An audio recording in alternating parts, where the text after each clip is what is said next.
10. Santé Conso Assurance. Santé Conso Assurance. Radio Chablais. Tout s'explique. Savoir ce qui se passe dans la tête de nos compagnons à quatre pattes, c'est quelque chose qui nous a au moins déjà tous une fois traversé la tête. Et si c'était possible? C'est justement ce que propose France Perria, interprète animalière. Elle est au téléphone avec nous ce matin. Bonjour France. Oui, bonjour. Vous êtes assistante en médecine vétérinaire, vous communiquez avec les animaux. Comment vous y êtes arrivée? Comment ça s'est passé le passage d'assistante chez un vétérinaire à dialoguer avec les animaux? C'est une très longue histoire, mais je dirais tout un passage de vie, un désir de voyage, de rencontre d'autres animaux, d'autres horizons. Mhm. Et puis, au fil des rencontres, entendre parler de la communication animale consciente. Et puis finalement, c'est suite à des cours, en fait, j'ai fait plusieurs cours sur une année pour redévelopper ça, en fait. De quelle façon vous communiquez avec les animaux? Alors, c'est de la télépathie, simplement. Donc vous mettez en mode de télépathe avec les chiens, les chats, enfin toutes sortes de bêtes? Voilà, exactement. C'est un contact de cœur à cœur. Donc ça passe par le ressenti, et le terme d'interprète animalier, c'est parce qu'on va mettre des mots sur ce qu'on ressent, mais c'est une interprétation simultanée, on peut dire.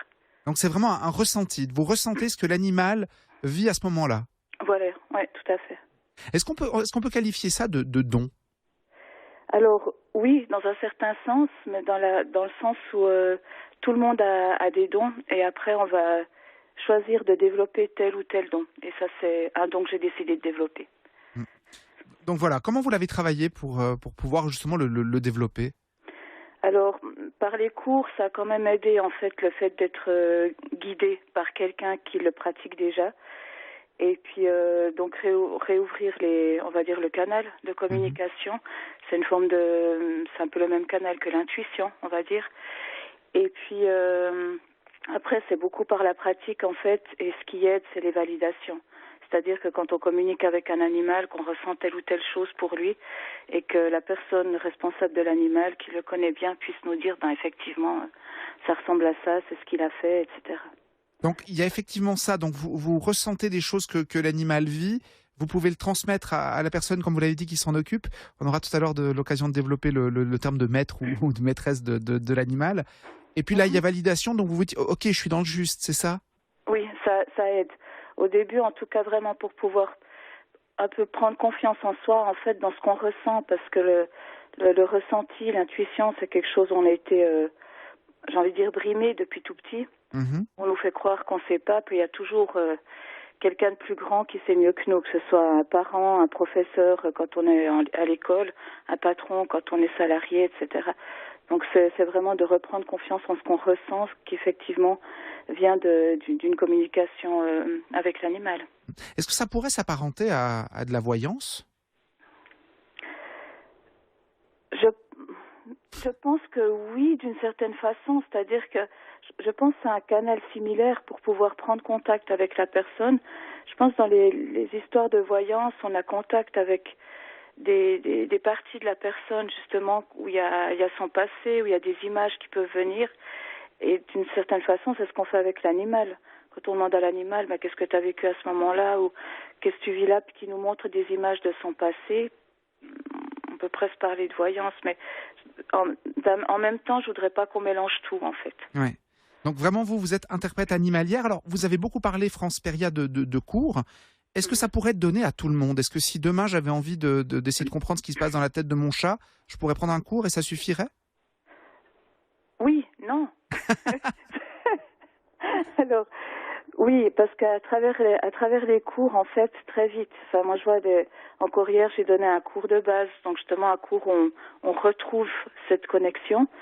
Et voilà, tous les élèves à la fin de la journée ont eu des superbes communications avec des animaux que je ne connaissais pas, donc des échanges de photos entre participants.